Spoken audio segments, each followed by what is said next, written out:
Show.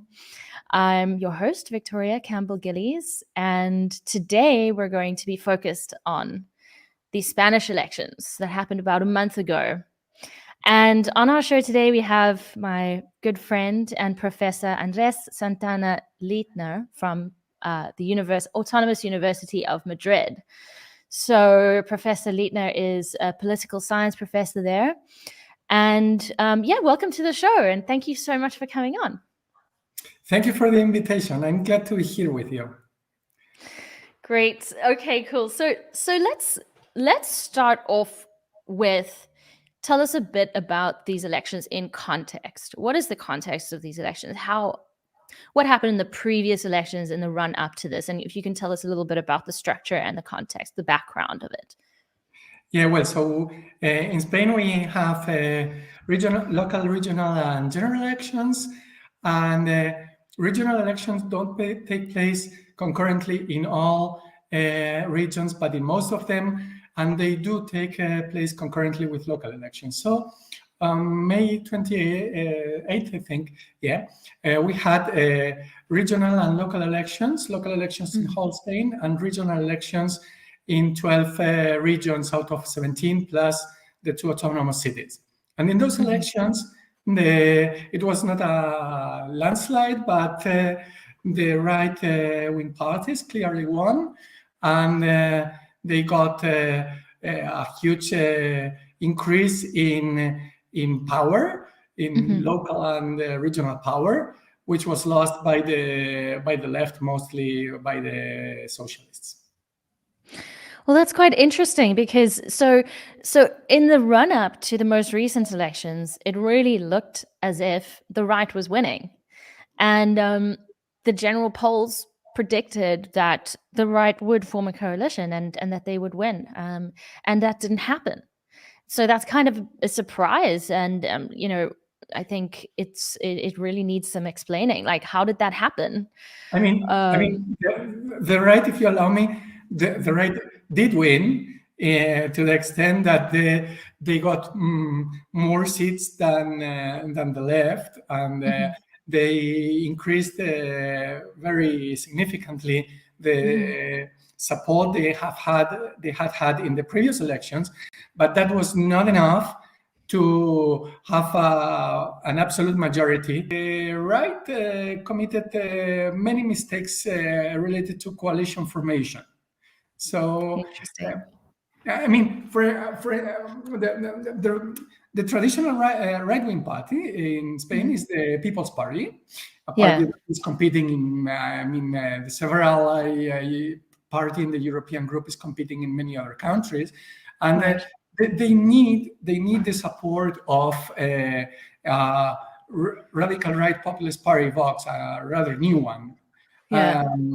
It was born late in December 2013, but really important since 2018. And they need their support to form governments in many city councils, in many regions, and they obviously need it or would need it in the national arena as well. So the problem is that they didn't manage well the coalition formation. Some of the PP leaders criticized Vox as a party with whom a coalition cannot be made because of some of the points of view of Vox. And I think that fear for radical right-wing parties is something powerful for some time. It has been so in France, but fear fades away with time. And you see clearly this in fear for Le Pen is eroding with time. But if the same right-wing party that needs their support criticizes them as a party that cannot be considered as a valid coalition party, then they demobilize their own voters and they sort of mobilize the fear of left-wing voters, which maybe had assumed that as something sort of more normal, more acceptable in politics. They don't like them, of course, but they don't fear them so much unless Yeah. Yeah. So it So was it crazy. almost seems that it just takes a bit of time, right, for people to kind of forget that they once feared the right. I mean, like, that's quite a general statement, but it is a question of choosing between the left and the right, really, and then certain things go wrong with the current governing party, and there are mistakes that are made, and suddenly people think, okay, time to give the right a chance again, and then we kind of, I mean, if we're understanding why, maybe you can tell us a little bit about um, how that history has taken place that has led to people looking once again to the right for answers or for leadership. So let me give you an example. Yeah. Examples help understand very well Yeah. things people may feel. For instance, Yeah. um, there was a law. The previous government was a coalition government between Mhm.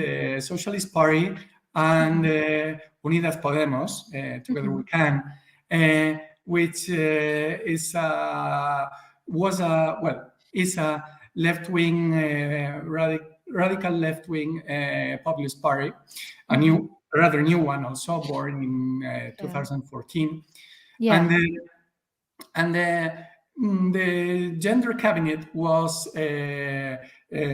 managed by this party. Not the leader of the former leader of this party, Pablo Iglesias, is the most known figure of the party, and Yeah. they issued a law against gender violence, and this law had the effect that mm, over 1,000 sexual aggressors saw their I don't know how you say that, their condemnations, their Yeah. what reduced, the time in jail reduced, and Mhm. as a result of that, I think it was more than 200 or more than 100 were even given freedom. So Mhm. Mhm. this Oh, that's type of, interesting. Right. So that's quite a big event. yeah, I And that mean, will change the public opinion quite significantly. they were supposed to make things harder for them, and Mhm. instead of that, what happened is that they sort of made it easy for them, at least sort of help them Mhm. to get out of jail sooner. So these type of things. This is just an example Mhm. about one of the most important in the political debate. Mhm. Uh, but Yeah. these type of things uh, Yeah. made it that many people disliked some of the most important policies carried out by the former government. So that Mhm. this this helps you understand why many punish them. Yeah. Mostly by not going to the polls. Yeah. Interesting. Well, I mean, and that's in quite dramatic contrast to the recent voter turnout, because it was an election held in the middle of summer, and everybody usually is away in Spain, right, in August, and so the turnout 12, was 12 what was it? million. 12 million. We had 12 million people uh, moving from one place to another Mhm. in the weekend of the elections. Just Yeah, we are 50 million. yeah, Imagine yeah. 12 million people moving Wow. from one place to another that very weekend.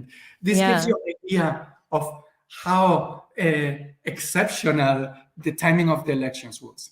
Plus, Right. all those who were Right. already in vacation. And so it is an exceptional circumstance. So and still there was a higher voter turnout, 70%. And so yeah, it's interesting. And so what does this, maybe if you can tell me a little bit about, like, how this changes things. Calling an early election, does that change things? How does that benefit the left, and how does that benefit the PSOE?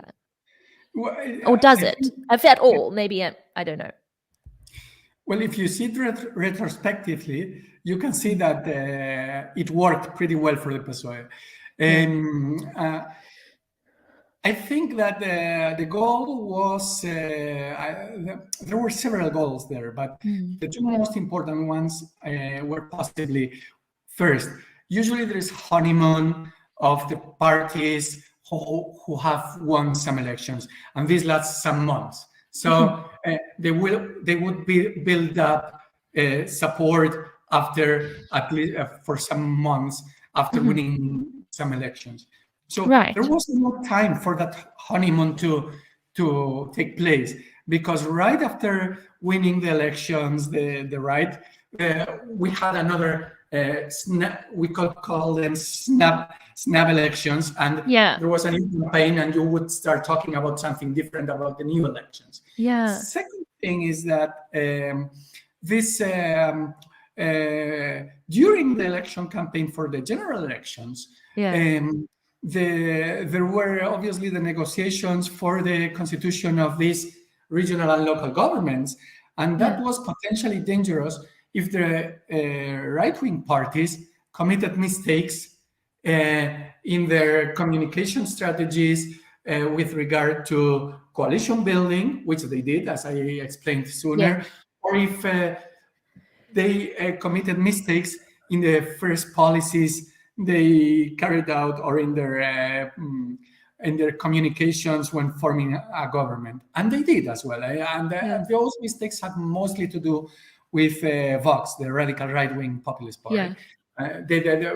They said things like instead of focusing on other things which could be more easily accepted by the general population, like Yeah. checking whether the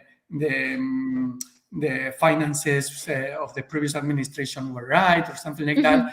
They, Mhm. they did started with quite potentially conflictive declarations with regard to, say, gender violence and things like that. Mhm. There was potentially the possibility that the right committed mistakes, and Mhm. surprisingly, they committed all the mistakes that the PSOE and Pedro Sánchez were hoping for. Wow. Would that create some major changes? So, for example, as you say, like with, major issues like gender violence or migration, um, you know, is there some sort of like major effect that would take place in in regards to those particular issues, or like, for example, gender discrimination, right? Or um, how exactly are we, like, how is it going to affect the running of the country or the general attitude of people, for example, towards migrants, if the right does become a coalition and is able to form a government? I, I don't think that much would change because there are on the even if a coalition is formed, the main party, the major, the senior party in the coalition will be the People's Party, and Vox Mm. will be just the junior party in the coalition. Yeah. And I think that well, no, I mean.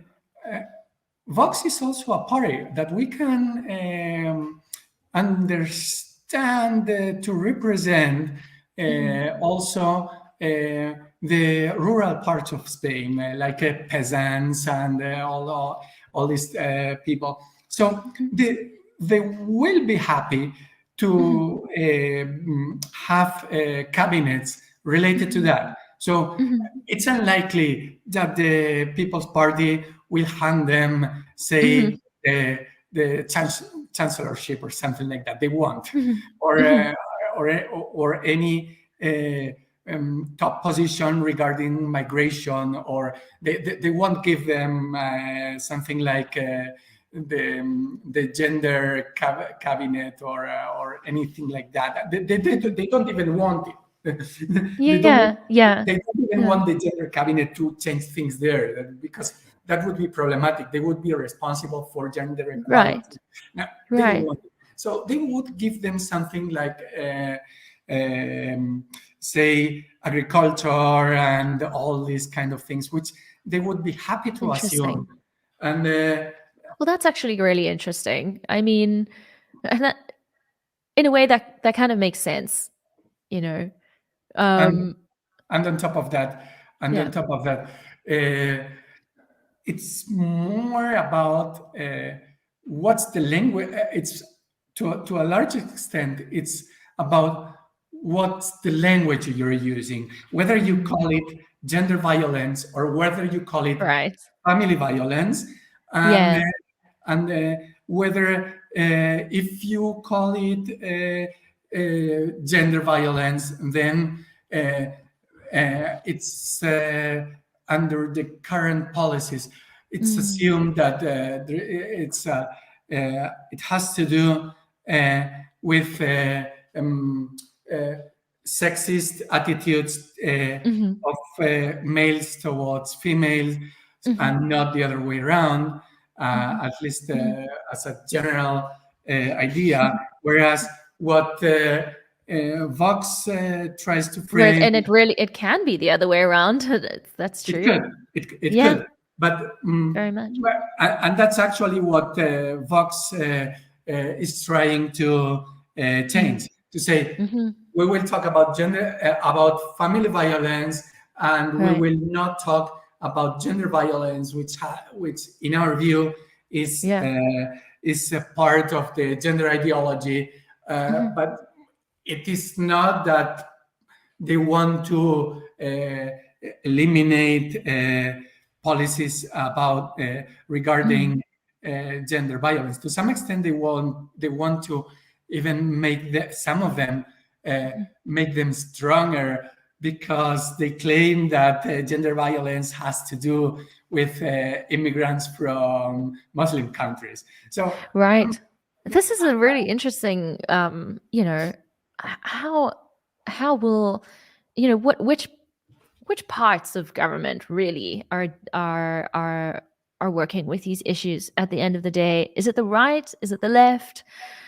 And and you know, I guess that there are different attitudes in on the different on the spectrum. But I think it's interesting to me at the end of the day. It seems that the coalitions that are formed really help at the end of the day really get things done at the grassroots level. No, I mean, I say grassroots level, but um, at the policy creation level, working with what people actually need and like what does the country actually need? Like, how are we going to manage inflows of migrants? Um, and how do we manage things like gender violence? And like it's interesting to me. I wonder, who is it, somebody that is on the right or on the left, or is it a bunch of people that are dealing with these particular issues in like a kind of in a pluralistic group within government? Does that make sense what I'm saying? yeah, in this respect, we have to bear in mind that you don't create policies from scratch. So it's an issue Okay. about it's all incremental, and usually, Yeah. yeah, people talk about we will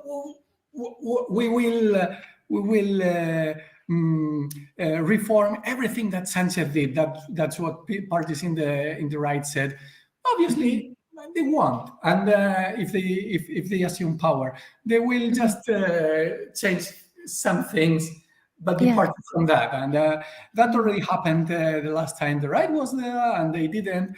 And this also happened with policies enacted by the right. That the left-wing governments have not changed. Like, for instance, they have changed somewhat labor law, but they have maintained many of the labor regulation changes that were enacted by the right. mm. Having to do with Interesting. redundancy, they changed very Yeah. little with regard to the redundancy changes made by the right, Mm, or with the things that have to do with the demonstrating and all that enacted by the right. I mean, policy is always incremental, and the changes of government are important, but do not mean that things will change start from scratch, neither in Yeah. Spain nor anywhere else. Interesting. I mean, I guess that's just the practicality of it, really. That yeah, yeah. As you say, it's a slow progress. It's a slow process. Everything has to be step by step. And if you allow Dramatic. me, if you allow me, think about Meloni. We were talking about Meloni the other day Yeah. when we were chatting. You know, uh, we see that parties when they concur for the support the citizen support in elections, they Yeah. with regard to some issues, sometimes they try to be moderate, but sometimes with regard to some issues, they try to show uh, to give an image of being powerful Right. and maybe radical as well, yeah. And that Yeah. the case of Meloni with regard to European Union issues and all that. Then Yeah. she wins the election and she says, "No, I cannot do that. I cannot do that. I need to have good relationships." Kind of like a Come on, bit of a trade-off. I cannot get on badly with all Yeah. these guys in the European Yeah. Union. Yeah, I Yeah. can Like do at it. the end of the day, it's kind of like it's it works out that people ultimately have to cooperate. And even if the sort of ideas that we might talk about in public discourse, just among friends and certain ideas,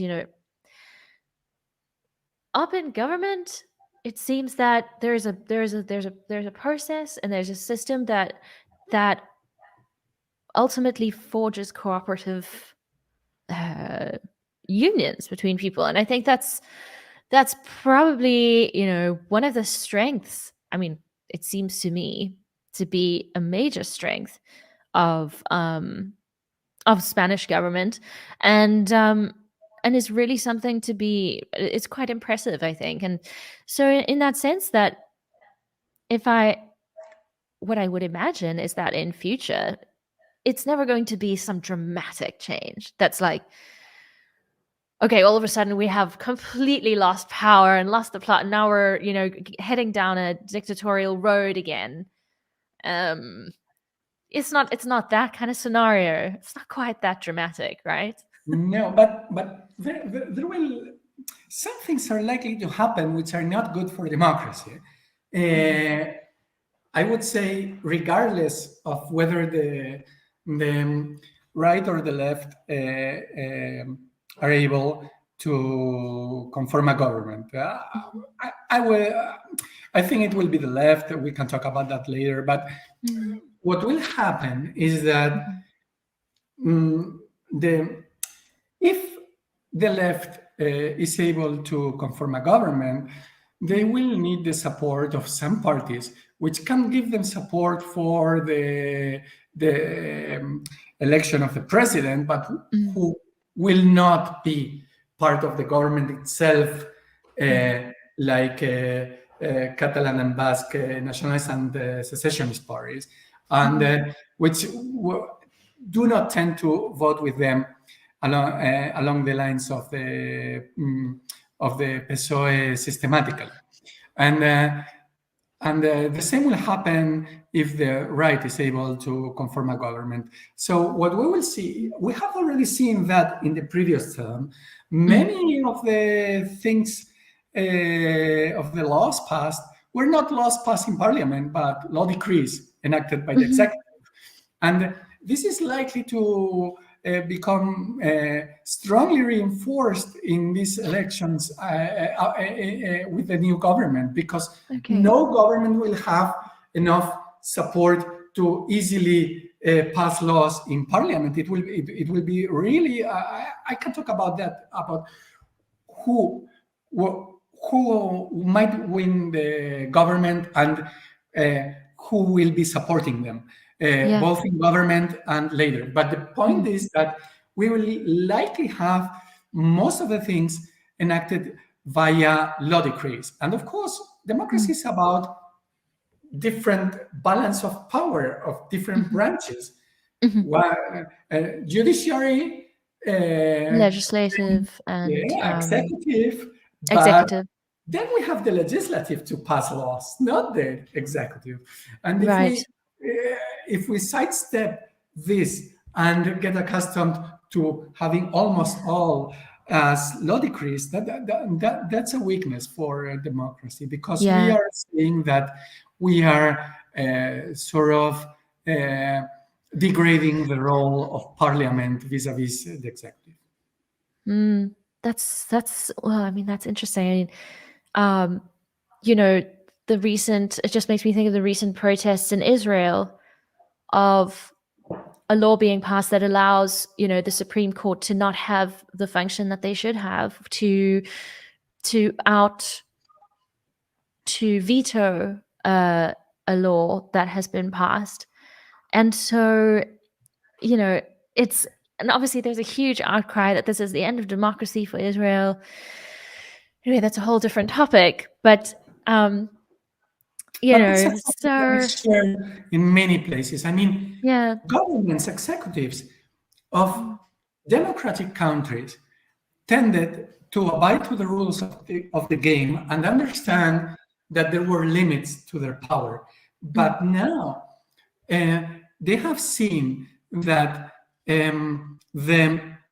there's um, a greater fragmentation mhm. uh, in the parliaments of most developed democracies, Yeah. which makes it harder for governments. I mean, they abode to it, but in most of the countries, it was not, if you allow me, a terrible pain in the ass Mhm, to mhm, uh, to work with Parliament. But mhm, now it is, and it is also so governments. It started with populist parties, but mhm, it's increasingly being shared by other parties to try mhm. to sidestep some of the balances of power that we are Right. accustomed to.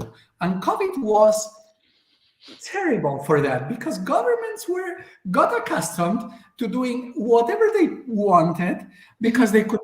This is a health emergency. Wow, yeah, that's such a great point that you make, because it was all of a sudden it was like we're making the decisions for you. And that came at a time already where, there were a lot of shots being fired at democracy. And then all of a sudden governments all over the world had this taste of lock everybody down, we're going to make decisions for you, and and you'll just have to deal with it. um, And strong you know, restrictions to freedom.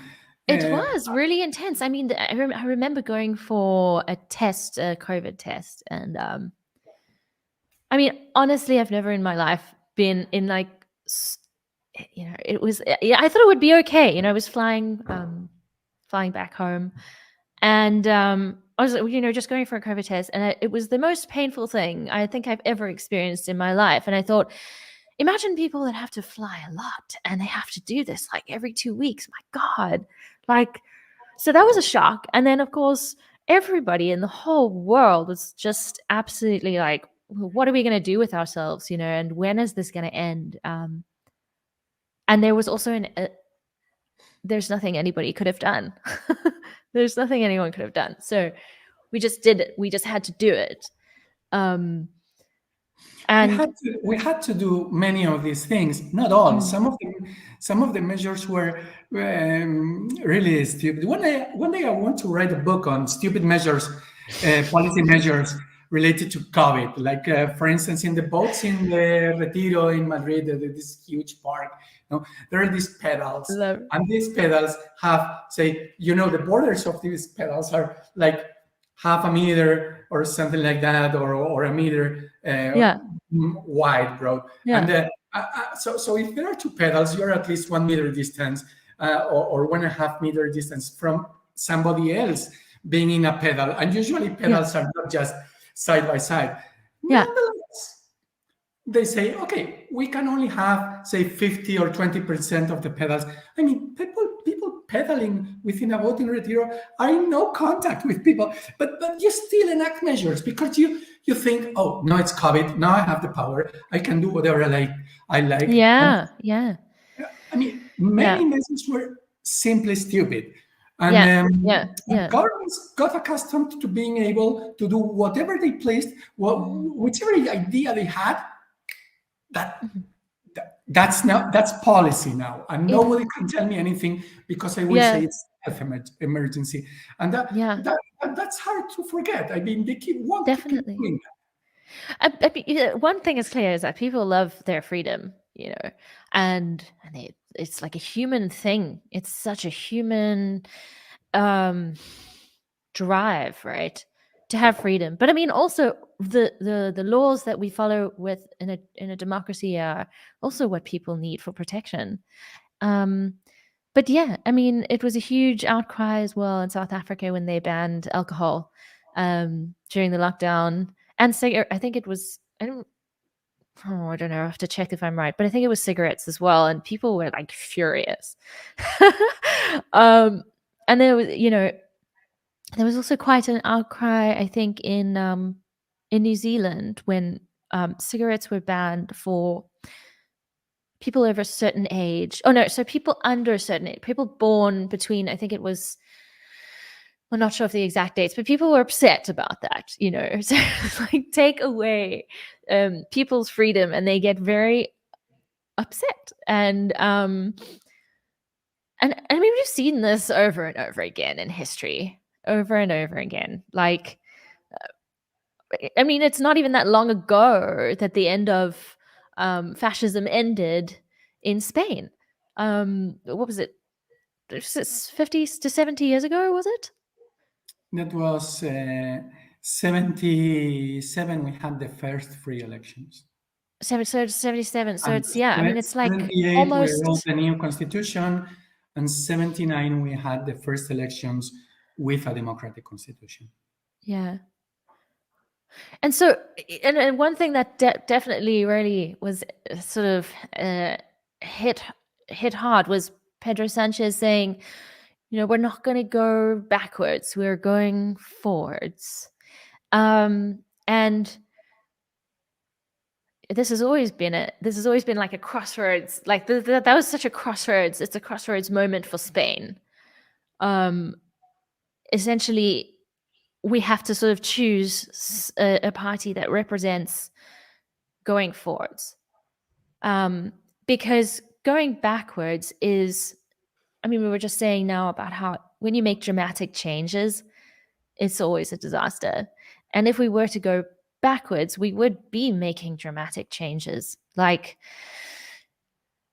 being able to suddenly bypass the separation of powers, that system that really ensures that we don't have a But that government will that's happen. totally.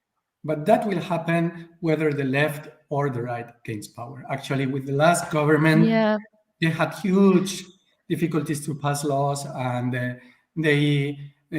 I think they have passed more law decrees than, I don't know if it's more than all other previously governments combined, but Mm-hmm. Mm-hmm. for sure, I would have to look at the figures, but for sure they increased the number of law decrees tremendously, and it was Wow. easier for them these years than it will be for them or for whomever is governing Wow.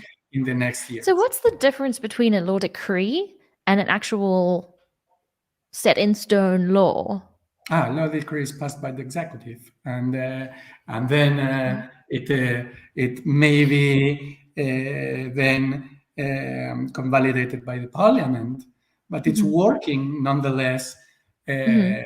uh, until it's either passed or dismissed.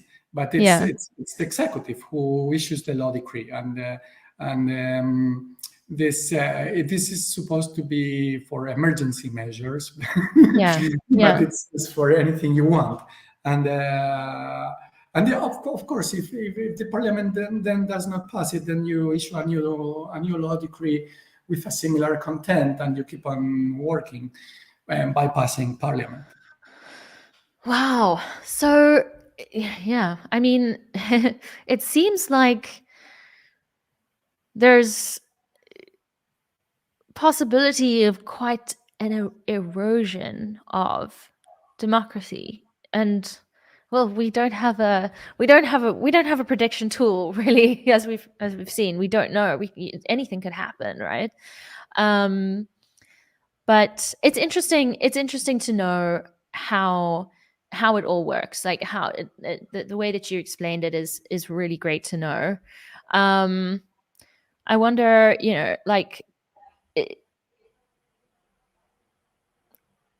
for liberals, I mean, it's like, obviously you have the far left and the far right, and they can both end up being pretty much exactly the same. But for people that are sort of like in the middle and slightly to the right or slightly to the left, um, what you would call it is like the normies, or the, I think maybe in Spain you call them moderados. Okay, yeah, that would be okay. Or like moderates. It's almost like, people who just kind of want to get along and, like, just get their stuff done, and they don't want to sort of have like big like issues with, you know all the different sides. And it's not the radical sort of mindset of the extreme right or the extreme left. And, you know I would hope, me being a total normie, that this is kind of the prevailing, this sentiment prevailing in the future, I suppose, in Spain and the world over. This is just sort of be, not a super hard line and make dramatic changes. And so, I mean, what do you think? What do you think is the most important thing for liberals, sort of in the center left or the center right? Like, what can we do, like, in going forward? Do we continue having conversations? Is this the way? Is this the way forward? What do you think? Well, in Spain, the moderate parties, socialists, as opposed to Unidas Podemos, Together We Can, or the party that that substituted it in these elections. We haven't talked about it, but there has been a change in the parties competing. Yeah. And the People's Party, as opposed to Vox, they have a huge advantage because in our system, we have most of the districts are small districts. The most common district has 4 seats, and most of the districts have up to 6 seats. So this means that in most districts, radical parties cannot get in seats at all. So the combined strength of the Socialist and the People's Party has diminished, as in most European countries, but still there is something helping them, unless there is a substitution, as it was in Greece, or as we have seen in Greece or in France or in Italy. Unless there is a substitution, the stronger parties have in Spain a huge bonus in terms of seats, or at least a large bonus in terms of seats, because of these small districts. And there have been attempts these years to substitute these 2 main contenders, but these attempts failed. So now I think we can expect for the near future these 2 parties. I feel uneasy with predictions because the political scenario changes so much. But I know, I totally understand that. It's difficult to predict. You actually can't really know. You can't know, but one can, I guess, hope in terms of what their particular ideals are. So I think these 2 parties will keep on being the main parties at the national level. They will have to negotiate things with other parties, but they will keep on being the important figures, the most important players. the Spanish scenario. I mean, Yeah. I I mean, said, as you say, at the end of the day, if dramatic and drastic changes are made, there are going to be a lot of unhappy people in society and a generally unhappy society. And I don't think anybody wants that. Right. I mean, and they cannot get yeah. power because I mean it's difficult for them. They have to gain a huge support to become a contender that can get enough Mm. seats Mhm. in smaller districts, and Mm. that's not easy to build. But Yeah. I am uneasy with predictions for the future because Yeah. you They're not saw possible. how we failed in these predictions for these Yeah. elections. Everybody failed. We expected something different to happen. Yeah. Yeah, it was interesting. I guess it's only natural for people to say, "Well, I think this is going to happen," and this is what this person is going to do, and you actually have no idea. Um, but yeah, I mean, it is interesting, and I think just hopefully just peace prevails. That is that's the ideal, I think, and not a bad ideal to hope for. Personally, I believe. Um, so, well, yeah, I don't know. What else can we talk about from there? I think that was pretty well explained, to be honest. Like, I think, I think, I mean, there's one or two things that perhaps the audience might like to hear about. yeah. One of them is that in most of the press, and not only Spanish press, the Spanish press, but also the international one, Mhm. expected the right to win the elections. Uh, and I mean, it's not that that they weren't the largest party, but they expected them to be able to confirm government. So why did we fail in our predictions? Mhm. Why are we not able to forecast results? Well, that's one thing, and the other thing is what is likely to happen, who is likely to govern, who Yeah. is likely to support them, and why are some people saying some things like, for instance, the PSOE should step aside and all this. I mean, these are Right, interesting things exactly. that And maybe. it was it's a strong statement to make. Let the government let us govern, kind of. It was almost like I'm sorry, I'm not misquoting now, but more or less what he was saying. So, is that possible that he can just ask them to step aside and you know? Uh, well, I think that's quite unlikely. It's as though the SPD asked the CDUs to say, just step aside, or if Just yeah, give me your or seat. yeah, Or just you can imagine like you're sitting in my seat, somebody literally yeah, saying like, or like "This is my seat." as though the Tories said, Yeah, I think you got the wrong give my seat number. because if not, yeah, because if not, you no, sorry, if not, you will have to do a pact with reach agreements with the Scots, for instance, or something like that. Yeah, For that not to happen, just give me your seats, and I will govern there. right. Sounds sort of crazy. So, It's unusual. Yeah, it's like I didn't know I that mean, these things could happen. Like you that it can can ask be for a like that. grand coalition, but not for something like that. So, Yeah. in my view, what is, I mean, we have to understand that this is set in a context in which, Okay. let me give you the numbers first. Okay.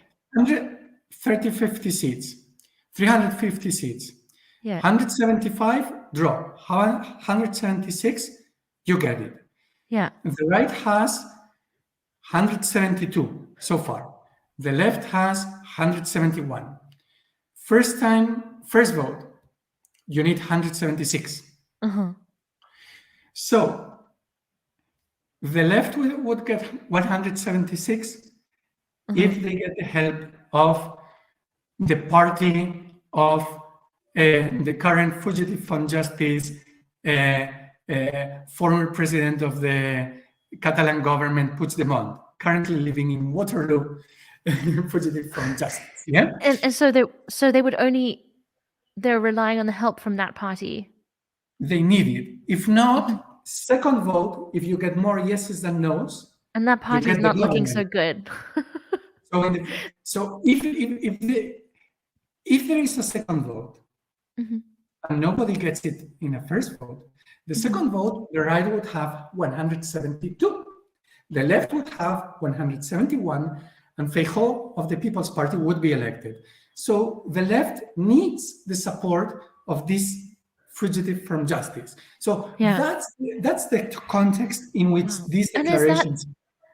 is that the only? I mean, it's like it's really That's the only way. talk about like like having to. You need Well, that. that's unfortunate. Yeah, and they need that, but They it's need just that that. the guy that the leader of this party is not really available.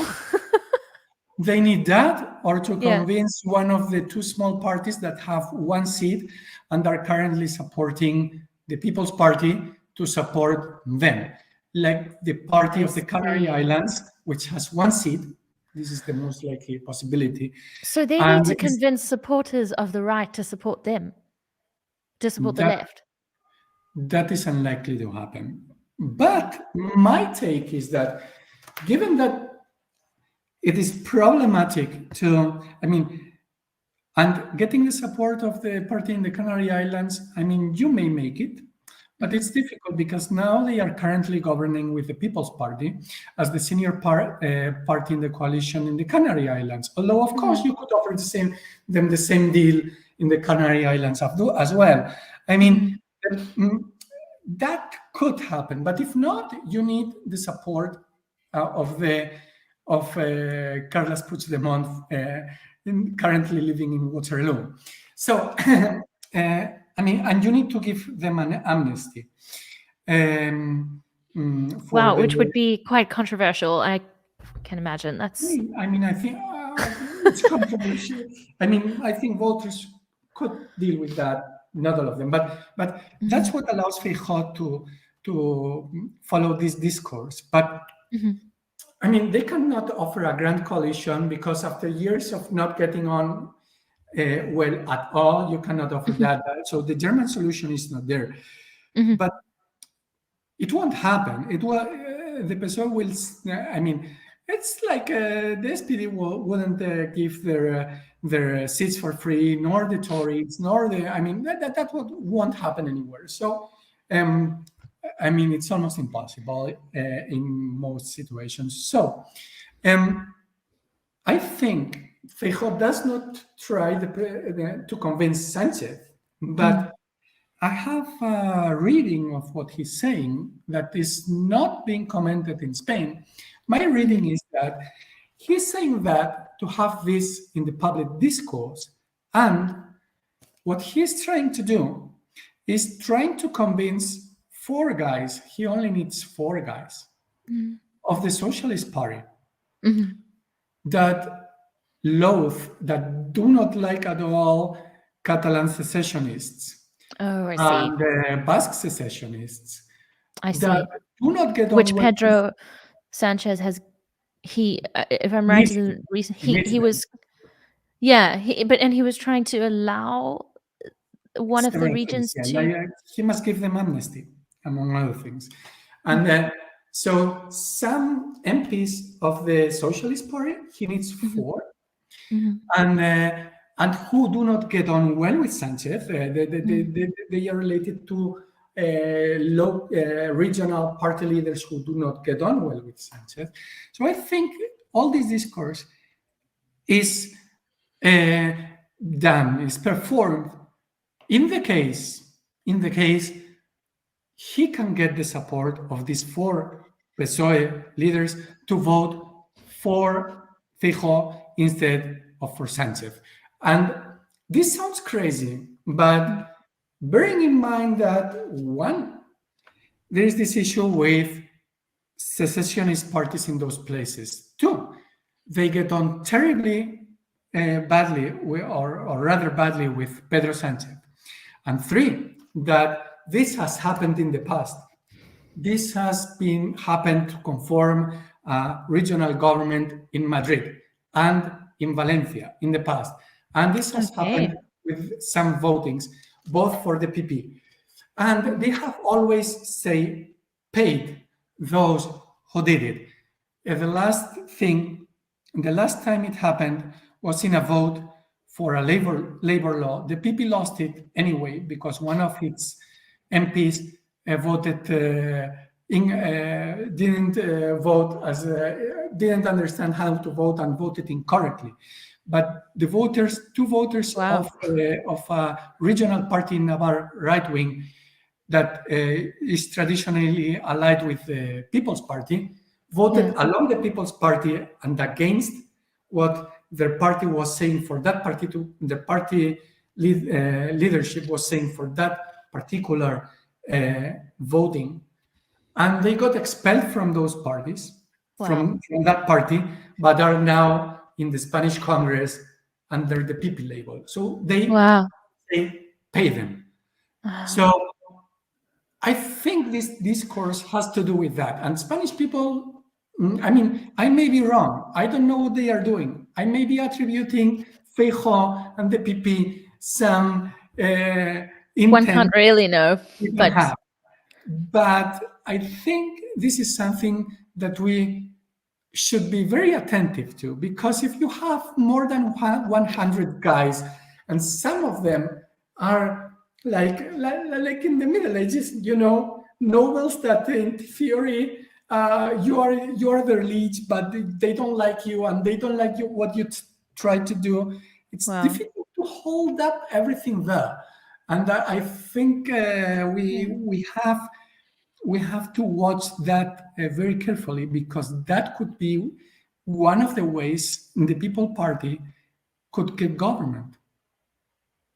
And people Wow. think that government will be for the left because they will be able to get the support of Puigdemont and all the others.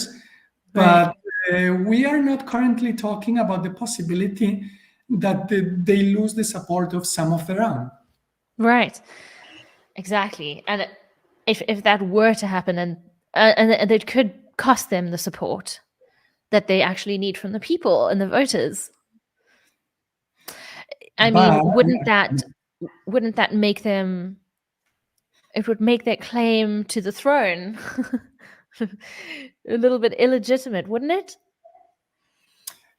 that's why you need a discourse saying, I was precisely saying all the time that some people in the PSOE must be responsible, Yeah.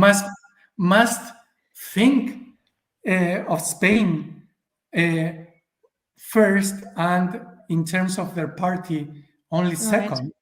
Right. Only secondly. So they must be responsible and vote against their own party, because Yeah. seeing whom they must ally with, Yeah. uh, they must act responsibly. Right. That's the idea of. I mean, why do you Do the need that right do the discourse right to thing. Do the right legitimate? thing. If that happens, you need to legitimate it, Yeah. and Yeah. he's legitimating it now. I don't know. Maybe he's trying something else. But if he's trying that, this discourse is setting the basis of legitimating that, if it were to happen. Mm. And the left is doing nothing against that. Wow. Why is the left doing nothing against that? I don't know. I suppose they know. What can they do? I don't know. I don't know. I mean, it's difficult. They are probably probably aware of that, I imagine. Yeah. Mm. Um, I'm not sure about it, but Yeah. I would say I am not. I mean, this has not been discussed in the press, I would. so Yeah. but I am It's not so. an I'm not an outstanding scholar. I cannot be the only guy suspecting that. So Yeah, you're probably not the only one. so they must have Oh. somebody watching that carefully, perhaps Yeah. trying to befriend their Yeah. local And I mean, we vassals or something like that. yeah. Yeah. And we know what happens when people are allowed to make the wrong decisions too many times. They kind of get, you know, confident about it, um, without correction. Well, there's just no hope, is there? Then we've lost. Um, and I think we saw that happening with Russia, the annexation of Crimea, and then the 2014 war in Ukraine, and then these just continuous, you know, grabs, with Georgia, and these continuous grabs for power, and nothing was really done about it because, well, Russia has nuclear weapons, and there's that fear of starting an all-out war, and of course, it seems like that's a deterrent for the moderates, I guess, moderados, like the people who are like, well, I'm not going to go to war about this, like, But um, but you know what? assuming that in good faith that everything would be okay. Um, But what can the and PSOE say? They cannot say publicly something like. But that's perhaps why only the should that happen, Feijóo yeah, is able to advance this discourse without contestation so far, because yeah, you can. I mean, it's difficult for me to imagine what. I mean, what could they do publicly? Privately, I yeah, imagine they are aware of the risk, and I imagine they are trying to convince those MPs that might be they might be not happy about the cessation, not happy the about disagreements, and separatist movement. trying to convince them. But publicly, it's difficult. I mean, they cannot go to the press. I imagine they cannot go to the press Yeah, and say, "Yeah, look, I'm gonna do some. I'm gonna make some dealings that, some deals with secessionists and with a yeah, fugitive of justice that I know. I mean, they are problematic, and many people won't like them because they are terrible. Even yeah, my own MPs don't like them. Some of them, yeah, So, yeah. but I need to get government. But need to get support. Yeah, So hey, mm, complex. be careful. I mean, you shouldn't steal Yeah. my MPs. That would be illegitimate. I mean, I think you cannot say Mm. that. So it's difficult to understand. It's Mm. difficult to imagine how could you try to say prevent this discourse from Yeah. being the starting point should something like that happen. I Mm. think what And they will be. one could see such actions as really being the wrong thing. Of what you could disagree with somebody's decision to allow. I mean, wasn't it i- Pedro Sanchez allowed he was, I'm not sure if my facts are exactly right, but he was okay with the referendum in the Catalan region, and much No, of his he party, no, no, maybe I'm wrong. he supported the right when I Rajoy was see. government. He supported them. Okay. Okay. All right. So let's just delete that. And um, he's not he's not going to mm, negotiate a referendum in exchange no, for the support. Uh, ju- Actually, he cannot because the laws do not allow that. I So see. even if he wanted to, he wouldn't be able. I mean, the only thing he could do would be Yeah, to call for a referendum in Spain on the independence of I Catalonia. see. But that, Yeah. and I mean, not for a referendum on that, but for a referendum on changing the constitution in Spain, on Mm, changing the Spanish constitution mm, to allow later on another referendum. But that's the most he could commit to. And that's something that possibly not even secessionists want because mhm, they would fear that referendum would not be favorable to that constitutional change. So I mean that's Well, not going to that's happen. so the people within on the on the supporters of the PSOE of Pedro Sanchez, the ones that are not particularly happy with him, those are, what do they disagree with him on again? What is the issue there particularly? There were many issues, but some of them had to do with the gender laws, Yeah. which completely backfired. Some Yeah. of them had to do with the relationship with secessionist and nationalist parties, and some of them. This depends, but some of them didn't like the economic situation. It's weird because Yeah. if you consider all the government, the economic record of the government was not good. I mean, it was the second worst record in terms of accumulated growth, economic growth during Sanchez terms, but in the European Union. But if you see, if you consider the last year, I think it was the best or the second best. So some voters may have liked him because of economic policies or because of his economic record in the last year and because of heightening the minimum wage and all that. But some others may have not liked him because of that. So there are many reasons, and I think non-economic reasons are more important than economic reasons because the record is mixed. Sure. Well, okay. It almost seems like the system that's been in place is really solid. It's quite rock solid in the sense that it's very difficult for extremist parties to come into power in Spain. And so I think in general, the liberals are quite relaxed about it, I think, right? That there's I mean, they come to power, but as junior members in a coalition government, not as senior members in the coalition government. So that sets important limits to what they can do. Yeah. Very interesting. Very interesting. Gosh, I'm wondering what else I can ask you. So let's just have a look through just my questions quickly. Sorry. Yeah, feel free to ask. Yeah, so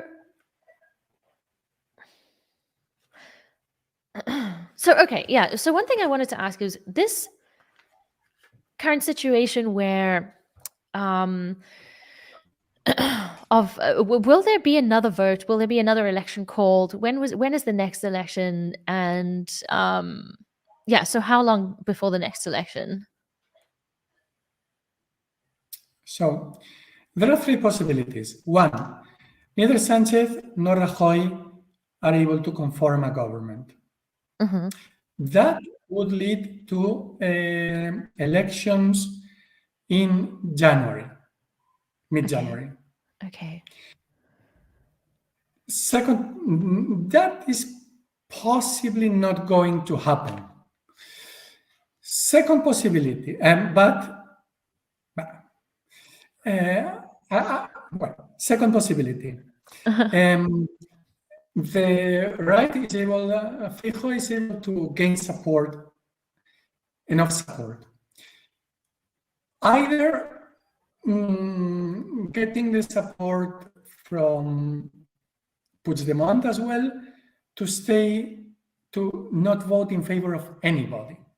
That's difficult, but they can talk with him so as to convince him, that might be good for you, and it might, depending on what the others might give them. The third possibility is trying to convince Basque Nationalist Party to vote for them in a minority government only of the PP. And I think we should understand the vote for the constitution of the assembly in this way. They didn't help Vox in any way to detach themselves as much as possible from Vox, so that as to make it easier for the Basque Nationalist Party to vote for them. I will think that won't happen at all, but because on top of that, the Basque countries are one of the regions that did not have elections, and they will have elections the next year. But and I don't see what could they offer the Basque Nationalist Party to agree with that. But in the past, they have been able to strike deals with them, and I don't know. They might be able to try to give them as much as possible. They are a nationalist party, but say a moderate one. They are in the center. Many people consider them to be in the center right. I am not sure that's the case. I think it's unlikely, but that's another possibility. And the last one is the possibility I told you about, trying to convince 4 PSOE guys. All in all, I don't, or 4 Podemos guys, I don't know. Yeah. I mean, so Podemos is really pissed off with the party that substituted them and, well, absorbed them, including them. So I don't know, but I don't think the Podemos is a realistic option. But weirder things have happened. So convincing 4 guys, at least, to abstain. I don't know. So a lot rests on the Basque region. A lot rests on them, right? They have a lot of on the Basque region, on convincing others. That's for the People's Party. I don't think they will make it, but I think that they have. I think I mentioned 4 options. Each of them with a small likelihood, but 4 ways of achieving that. And let me first. And the PSOE would need the support of Puigdemont, on top of the support of the Basque Nationalist Party, Bildu, the party I mentioned earlier, also the secessionist party in the Basque Country, formerly tied to ETA. Another secessionist party in Catalonia, the left-wing Esquerra Republicana, and also, of course, the current coalition. I mean, the new party created 2 months earlier or 3 months earlier, substituting Podemos. So which in itself is a confirmation of 18 parties. The PSOE would need all that. So these are the possibilities. I think the last one is the most likely by far. Okay. Wow. Okay. Interesting. Gosh. I wanted to add this because we haven't talked. At the end of the day, it's all about like the freedoms of the people. I think ultimately it's like if the people don't have any dramatic changes in their lives or sudden upheavals, like like dramatic changes in the economy or a sudden let's hope not another pandemic, that given the current stability, I guess, of the PSOE in the past year, all should be, nothing dramatic is about to happen, basically. So it's who knows? We don't know, but we can hope. Well, but in any event, I mean, the results mean 2 things. One, most likely we'll have a government of the PSOE together with this Sumar, which is a radical left party conformed by 18 parties. Plus, they will need external support of Basque nationalists, Basque secessionists, Catalan secessionists, and another Catalan secessionist party whose leader is a fugitive from justice. And they will mostly pass most of the things with law decrees enacted by the executive. Or we will have a government where either the People's Party is